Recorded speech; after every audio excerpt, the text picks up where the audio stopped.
आमदार रोहित पवार आज सकाळी 9 वाजता पंढरपूरमध्ये पोहोचणार आहेत। बळीराजासाठी ते नामदेव पायरीवर अन्नत्याग आंदोलन करणार आहेत। विठ्ठल दर्शन घेऊन आंदोलनाची सुरुवात होणार असली तरी प्रशासनाने अद्याप आंदोलनाला परवानगी दिलेली नाही। विशेष म्हणजे सोलापूर जिल्ह्यातील शरद पवारांच्या राष्ट्रवादीच्या स्थानिक आमदारांनाच या आंदोलनाची कोणतीही माहिती नसल्याचं समोर आलंय। रोहित पवारांच्या या भूमिकेमुळे पक्षात आणि प्रशासनामध्ये मोठा विसंवाद दिसून येतोय।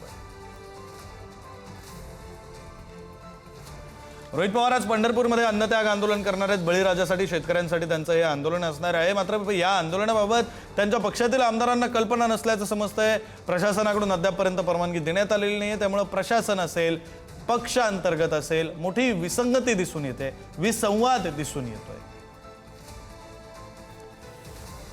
आपले प्रतिनिधी माऊली डांगे आपल्यासोबत जोडले गेलेले आहेत। आंदोलनाची तयारी कशी झालेली आहे या संदर्भातले तपशील माऊली आपल्याला देतील। सोबतच पक्षामध्ये जो विसंवाद दिसून येतोय त्यावरही माऊली बोलतील। माऊली, विक्रांत, नक्कीच आज रोहित पवार आज अन्नत्याग आंदोलन करतात पंढरपूरमध्ये। आता शिवतीर्थावर आंदोलनाची तयारी सध्या सुरू आहे आणि आता अंतिम टप्प्यात आलेली आहे।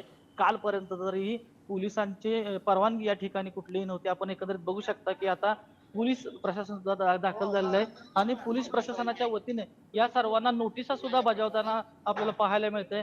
आज बघितलं तर सर्व शेतकऱ्यांच्या कर्जमाफी व्हाव्या यासाठी रोहित पवार आज आंदोलन करतात। थोड्याच वेळात रोहित पवार या ठिकाणी पोहोचतील आणि त्यानंतर ते छत्रपती शिवाजी महाराजांच्या पुतळ्याला पुष्पहार घालतील आणि नामदेव पायरीचे येथील दर्शन घेऊन या अन्नत्याग ज्या आंदोलन ठिकाणी येऊन बसतील। काही त्यांचे समर्थक माझ्या बरोबर आहेत, आपण त्यांच्याकडून जाणून घेणार आहोत। काय सांगाल, कशा पद्धतीची तयारी झाली आता? आपण बघताय चौकामध्ये आम्ही पोलीस प्रशासनाच्या तोंडी सूचनेनुसार, मी तोंडी मुद्दा म्हणून वापरतोय की पोलीस प्रशासनाने दोन पद्धतीनं, एक तर आम्हाला नोटीस दिलेले आहेत की तुम्ही ही जागा आम्ही तुम्हाला याची परवानगी नाकारत आहोत, आणि तोंडी आम्हाला परवानगी दिली आहे रात्री, पण तरीही नोटीस दिलेत की अनुचित प्रकार कुठला झाला तर याच्यावर कायदेशीर कारवाई करण्यात येईल। कायदेशीर दृष्ट्या ते त्यांची प्रोसिजर करताय।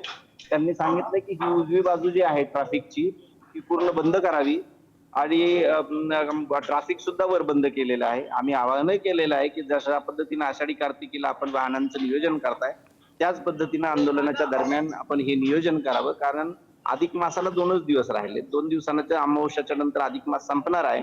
गर्दीचं नियोजनाच्या बाबतीत पोलिसांनी आमच्याशी सहकार्य करावं। आमचे स्वयंसेवक सुद्धा इथं ट्रॅफिक होणार नाही, अनुचित प्रकार होणार नाही आणि हे शांततेत आंदोलन कसं पार पडेल याच्यासाठी आम्ही सर्व व रोहित दादाच्या सूचनेनुसार या सगळ्या गोष्टी पार पाडू। आमची तयारी जवळपास सगळी बसण्याची झालेली आहे।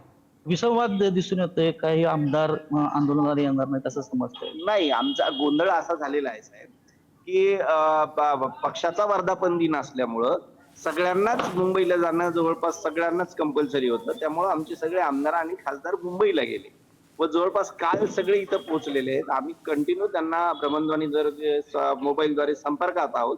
त्यांनी त्या पद्धतीनं त्यांचं नियोजन, त्यांचा पाठिंबा ते स्वतः येत आहेत आणि दादासोबत येतात। आमचा विसंवाद कुठलाच नाही, उलट पक्षाचे सर्व आमदार खंबीरपणे ह्या सगळ्या आंदोलनात सोबत आहेत। काल जानकर आणि अभिजित पाटील यांनी भाजपच्या चव्हाण यांची भेट घेतली, ते कुठेतरी इथं आंदोलनात दिसत नाहीत। नाही, आलेले काल रात्री आले। माऊली, तुम्ही या प्रतिक्रिया समजून घेत राहा। तुर्तास धन्यवाद तुम्ही दिलेल्या माहितीसाठी आणि या सगळ्या प्रतिक्रिया प्रेक्षकांपर्यंत पोहोचवल्या त्यासाठी।